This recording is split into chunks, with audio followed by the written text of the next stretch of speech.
Okay, so can everybody see my PowerPoint here? Yes, ma'am. Alrighty, thank you. Okay, so my name is Emily Trolia, and I'm a practicum student with academic support programs. Today, we're going to be discussing time management and some tips and tricks that we can all use to improve our time management skills. So let's start out by talking about what exactly time management is. It is defined as the process of organizing and planning how to divide your time between specific activities. So we hear it all the time, but everybody has the same 24 hours in a day. So why not make the most of it and make the most of our time by learning some effective time management techniques? So, by improving our time management skills, we can prioritize tasks to ensure that our assignments and projects are all submitted on time. We can improve our organization to study more effectively, and we could even reduce procrastination. So, is there anything else that you guys could think of that might improve from improved time management skills?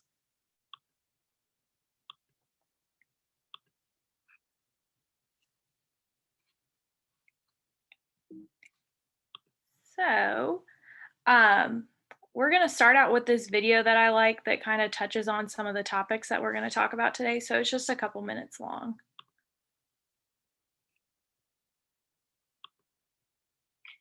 Welcome to Time Management for College Students, brought to you by the Eastern Kentucky University Student Success Center. It was so easy in high school, wasn't it? A bell would ring and you knew where to go next and what you were going to do. College is not like that, of course. Suddenly, the world expects you to be very adult all at once, and not only takes away the bells, but it doesn't even tell you when to eat, when to do laundry, when to study, take time for self-care. They even let you choose your class schedule. Time management centers on our habits. Think about how many times you mindlessly look at your phone in a day. That's a habit. Habits are hard to break, but they can be easy to create. Start now to build good habits by intentionally making good decisions and managing your own time. First, look at your time in two categories: the parts of your day you can control and the parts that you cannot control. Things you can't control are when your classes meet. Sure, you got to create your schedule, but face-to-face classes still have a set time. Most students do not have a great deal of control over their work schedule. Parts of your day you can control, though, are when you eat, when you study, when you socialize, when you sleep. An important recommendation we make is keeping a planner. A planner can help you see your schedule and begin to set your priorities. If you are just starting to use a planner, try writing in a detailed schedule at first. Include all the elements of your day, including class time, when you eat, when you sleep, when you socialize, and so on. First, in your planner, include the parts of your schedule you cannot control. Add your class times and work schedule. Add other events that are scheduled by other people. Then begin to include a healthy sleep schedule and times to eat. Then include your study plan.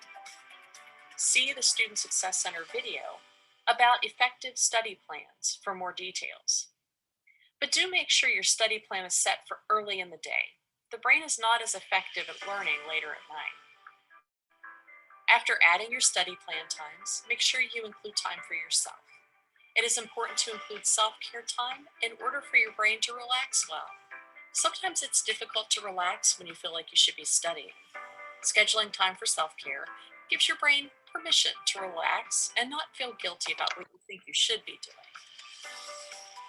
In a world that loves hacks, how about some time-saving hacks? First, make efficient use of your time. Make sure that your study space is ready for you, that you have your material, and that you'll be studying in an environment conducive to study. Find a good study space and go there when you study. Never study in your bed. It sends your brain mixed messages. Do we sleep here? Do we study here? And suddenly you can't do either there well. That said, time that you set aside for laundry can do double duty. That's a good time to review flashcards or watch videos that supplement content in your classes. When you're walking from class, you can chat with classmates about what you just discussed in class, or go over some of the terms you just covered. If you aren't walking with classmates, it's a good time to rehearse in your mind key terms and concepts, and try to remember definitions and explanations without looking at your notes.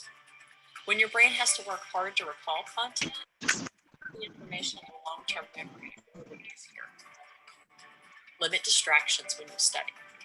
There are any number of apps available online that can help you prevent programs on your computer and your phone from being distractions. Most importantly, approach your study time with positivity. Hold yourself accountable and reward yourself when you stick to your schedule. It's easier to stick to a study schedule when you have some reward time scheduled in during the week. Assess how things are going after a few weeks. You will likely have to schedule more time for some classes and perhaps less time for others. Once you hit your stride, stick with it so that you build habits into your schedule. Then you'll find time management comes naturally to you.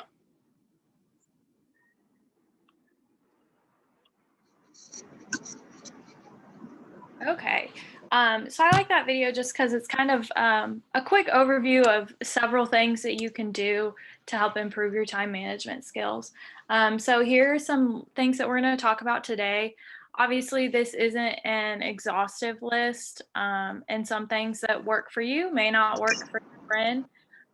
So the best piece of advice I have to offer is just try some of these things out, and if you notice that they're working for you, just stick with it long enough to make it a habit.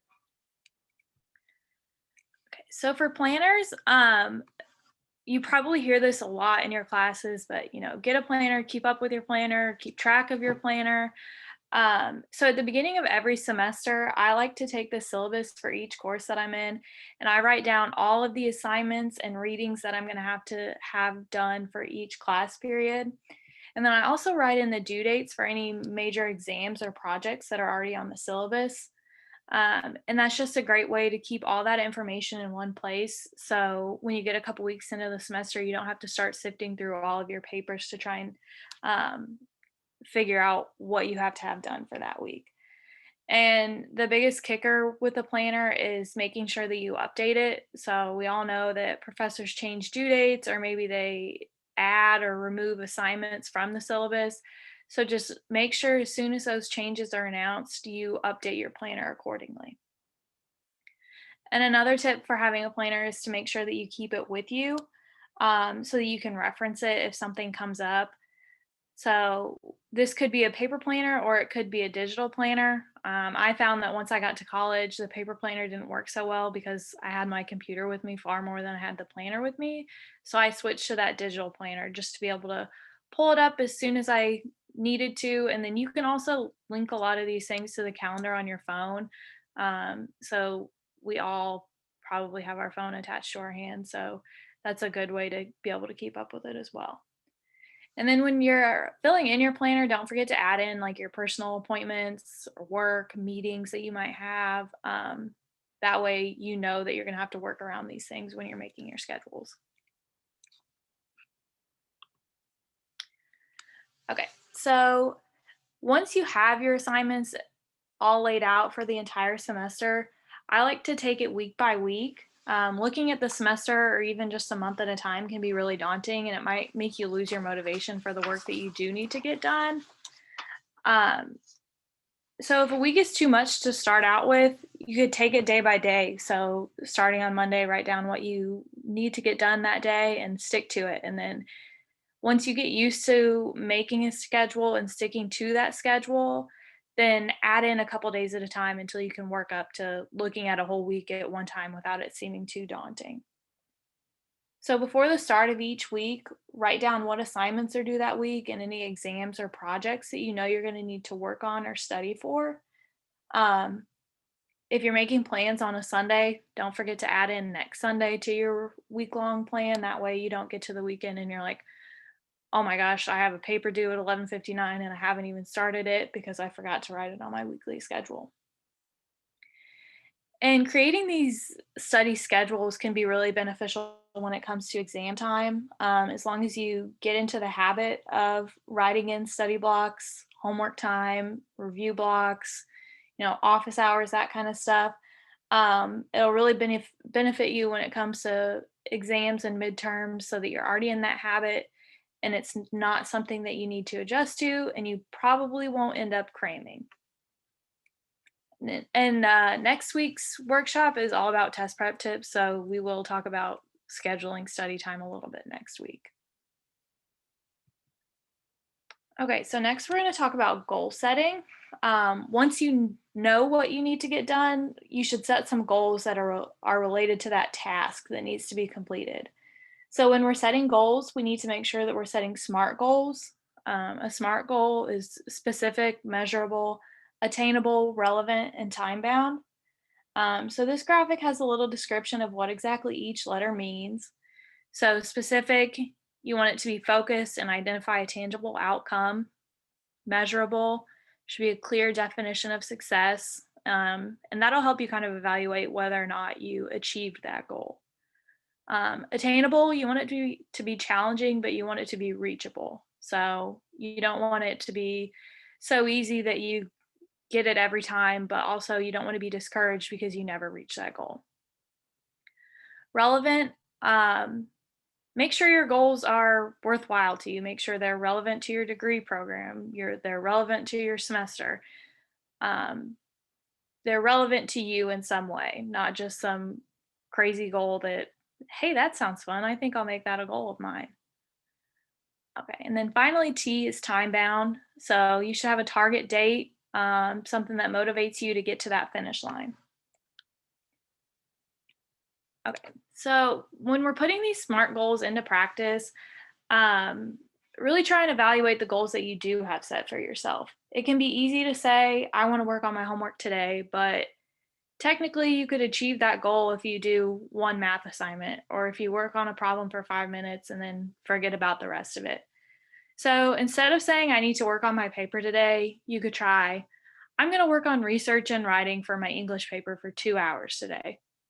Or instead of saying, I want to do better in my classes this semester, you could say, I'd like to earn at least a 3.0 GPA this semester. So all of these goals are specific, they're measurable, they're attainable, they're relevant to you, and there's a time frame, whether it's a time frame for that day or a time frame for the entire semester. Another important part of improving our time management skills is eliminating distractions. So distractions are going to look different for everybody. For some, it might be your phone. For others, it might be dirty dishes in the sink or laundry on the floor. But once you know exactly what it is that distracts you, find ways to distance yourself from it when you're trying to study. Studying in your room doesn't work, maybe go to the coffee shop. But if you know you're going to get distracted by people walking in and out of the coffee shop, maybe you should try a more secluded place like the library.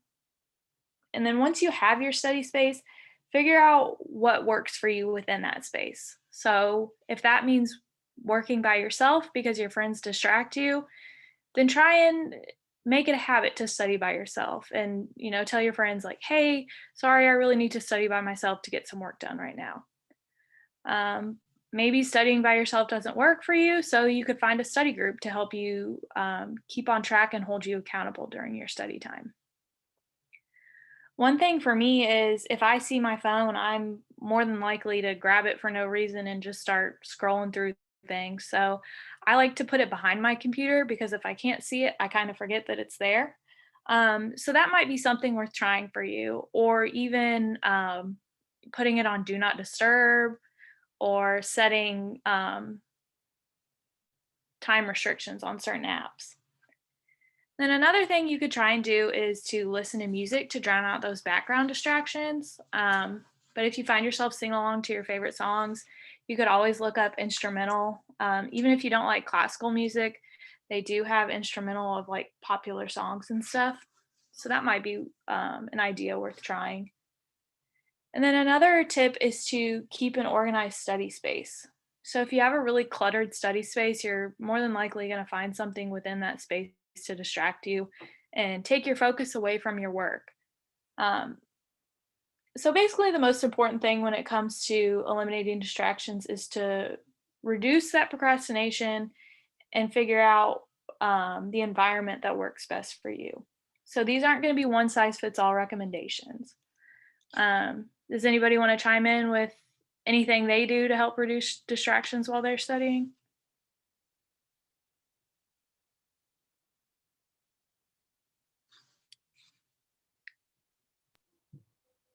I try to go to a quiet place, usually like the library, Hmm. because I try to study at home, then I don't study. Yeah, me too. I like to, obviously, we're in a pandemic, so it's hard right now, but I like to go to coffee shops and put some headphones in and just do my studying there because I was afraid that people would judge me if they saw me getting sidetracked when I was supposed to be studying. So that was one way I could hold myself accountable when I was trying to do some work. Okay.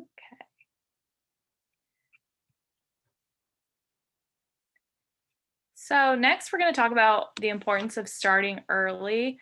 Um, so my best tip is to start studying for exams several days in advance. You're going to know that these exams are coming up.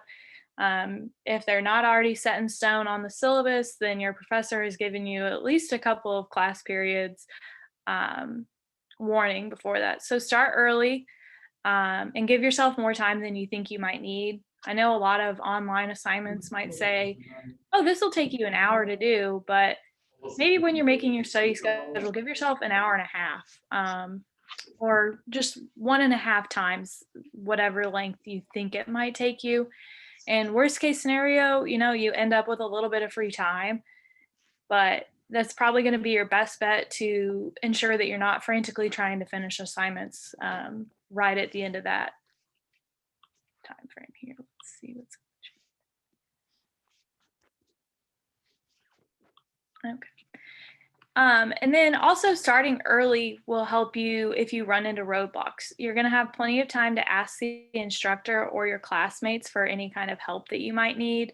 That way you're not frantically emailing them at 11 o'clock the night before the exam, asking them to explain a concept for you. Okay, and so it's easy to get, especially around midterm and finals time, it's easy to get caught up in the end goal of, performing well on all your exams. But you really do need to remember to take a break and reward yourself every once in a while. After you've been working on something for too long, your productivity is really going to start to decline. So be sure to work in, some breaks like exercising, talking on the phone, or anything else that you enjoy. You're going to feel less burnout by the end of the day. And also, when you achieve your goals, reward yourself.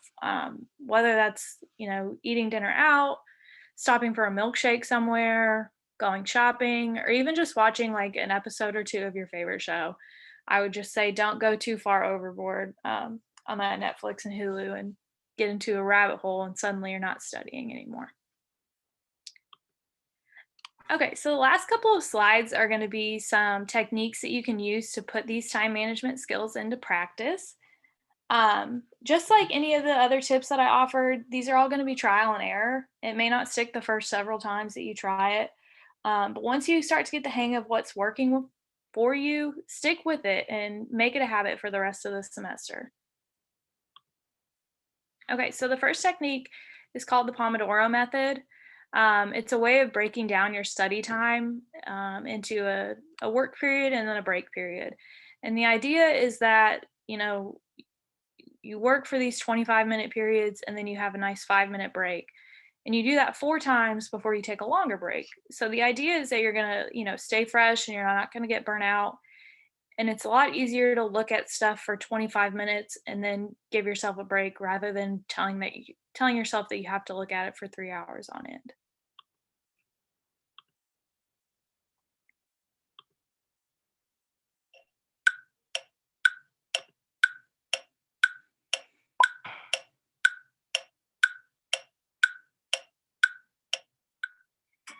Hello guys, so today I want to talk to you about one time management tip that completely changed my life, and that is the Pomodoro technique.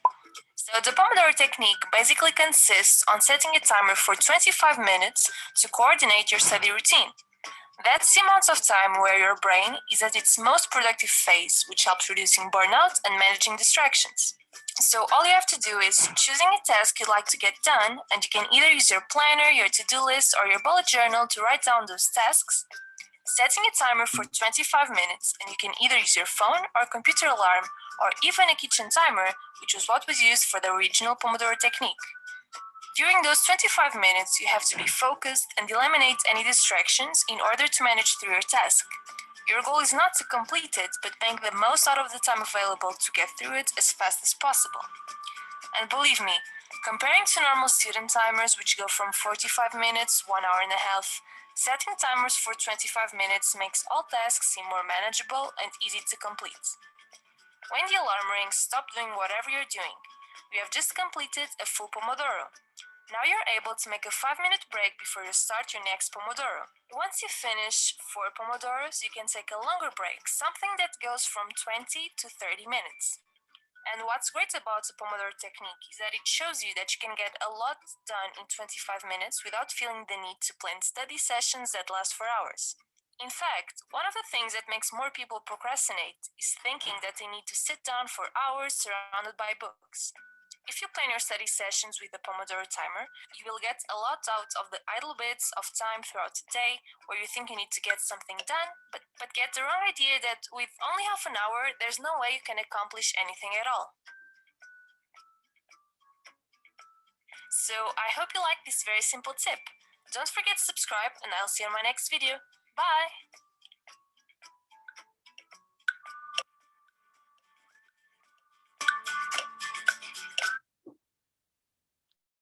Okay, so like she said in the video, the idea of this technique is to work in shorter intervals so you don't burn out and become unproductive after several hours.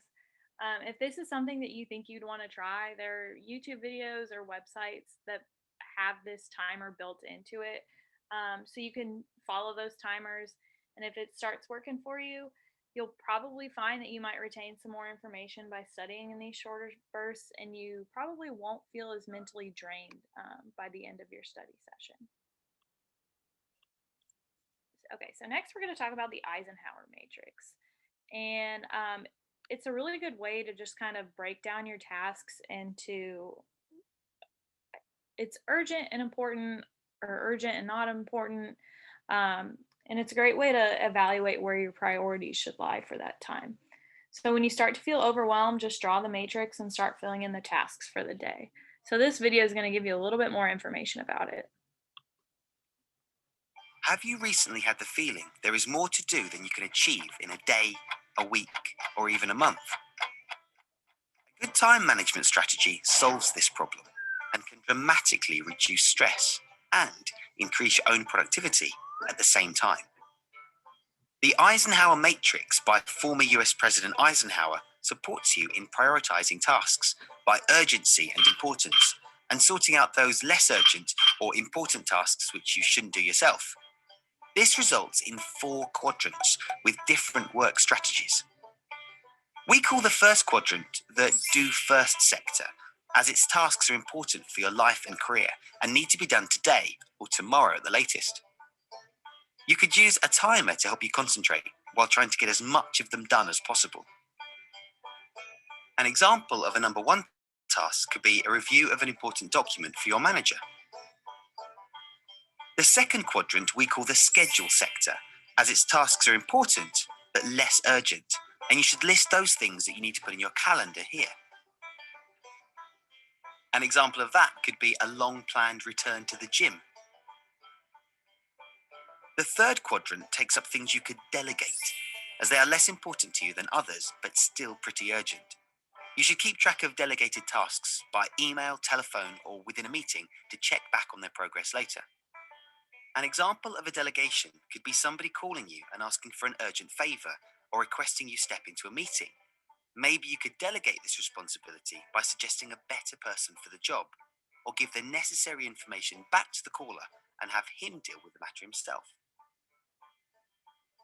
The fourth and last quadrant is there to help you sort out and eliminate the things that you really shouldn't do at all. Discover and stop bad habits like surfing the internet without a reason, or other forms of procrastination like gaming too long, just to find an excuse for not being able to deal with important tasks in the first and second quadrant. And that's it. Give it a try yourself, or head on over to eisenhower.me for more information. And don't forget, as Dwight Eisenhower once said, what's important is seldom urgent, and what's urgent is seldom important.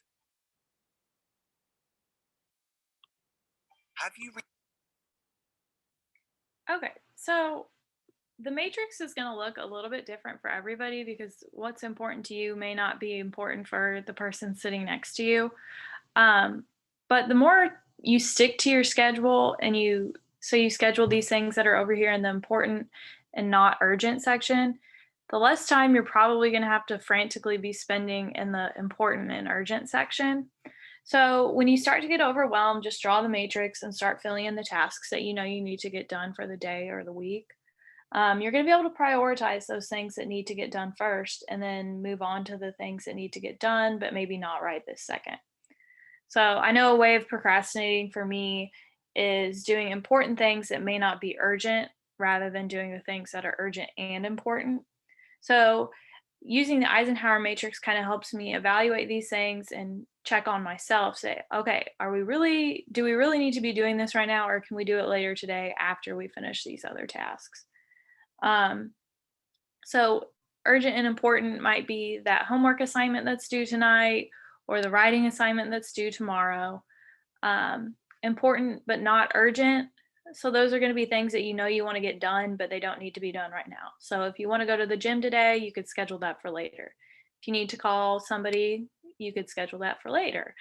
And then you can also start to schedule the work that you might need to get done later in the week or next week.